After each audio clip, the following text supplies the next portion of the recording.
और गाजा पट्टी से आप देख रहे थे TV9 भारतवर्ष संवाददाता सुमित चौधरी की ग्राउंड रिपोर्ट। और इसके बाद जो तस्वीरें हमने आपको दिखाई, इन्हीं तस्वीरों पर करेंगे चर्चा। और इस पर चर्चा करिए हमारे साथ स्टूडियो में कुछ खास मेहमान हैं, उनका परिचय आपसे करा दे। Lieutenant general Rameshwar Yadav defence expert के तौर पर हमारे साथ स्टूडियो पहुंच चुके हैं। Air marshal retired Rajesh Kumar ji, और इसके साथ साथ अतुल भारद्वाज बतौर डिफेंस एक्सपर्ट भी वो हमारे साथ चर्चा में रहेंगे शामिल। लेकिन सबसे पहले रामेश्वर यादव सर, आपके पास आऊंगा। और यह कहा जाता है कि युद्ध जब दो मुल्कों में होता है तो युद्ध में भी एक नियम होता है, एक कायदा होता है, एक कानून होता है। लेकिन जिस तरह की तस्वीरें IDF ने जारी की हैं, वो ये बताता है कि कैसे सिविलियंस को मारा गया, उनको टारगेट किया गया। इस तरह के हमले क्या जाहिर करते हैं? इस युद्ध में मेरे ख्याल से जो मेरी ऑब्जर्वेशन है, कोई भी एथिक्स नहीं है। और इसके अंदर जो सिविलियन इलाकों के ऊपर है दोनों तरफ से जी, उन्होंने जो बमबारी करी है, उनके पास जो भी हथियार या असला है वो सारा उसने इस्तेमाल किया है। एयरक्राफ्ट देख लीजिए, मिसाइल देख लीजिए, आर्टिलरी फायर देख लीजिए, स्मॉल आर्म्स देख लीजिए, RPG देख लीजिए, टैंक्स देख लीजिए।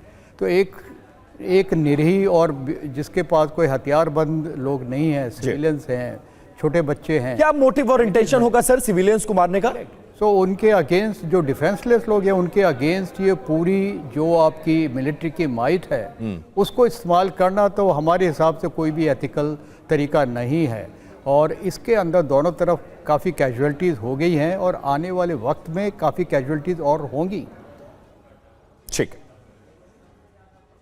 तो जंग में अब तक 30 अमेरिकी नागरिकों की मौत को लेकर भी खबर है और हमास के हमलों में 30 अमेरिकी मारे गए हैं। 13 अमेरिकी नागरिकों के लापता होने की जानकारी, साथ ही अमेरिकी विदेश विभाग की तरफ से ये जानकारी साझा की गई है कि किस तरीके से लोगों को तलाशने की कोशिश तो की जा रही है, लेकिन इस बीच जंग में अब तक 30 अमेरिकी नागरिकों की जान गई है।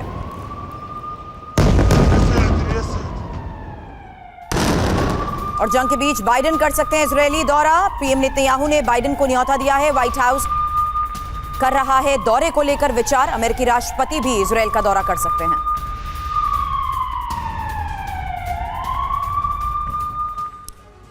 और अमेरिका के NSA ने ईरान को खुली चेतावनी दी है। जैक सुलिवन की ईरान को सीधी धमकी, युद्ध में शामिल होने पर भुगतना होगा ईरान को गंभीर नतीजों के लिए तैयार रहे पूरी तरह से ईरान। बड़ी धमकी और बड़ा बयान।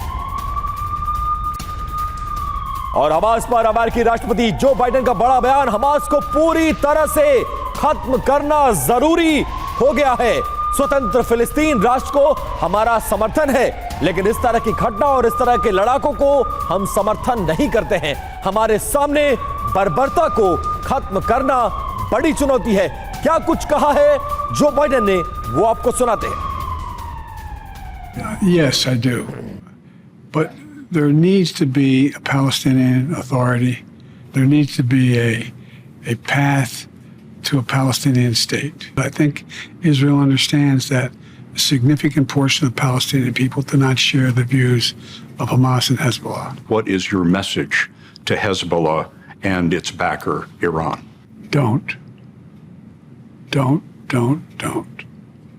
Don't come across the border. Don't escalate this war. That's right.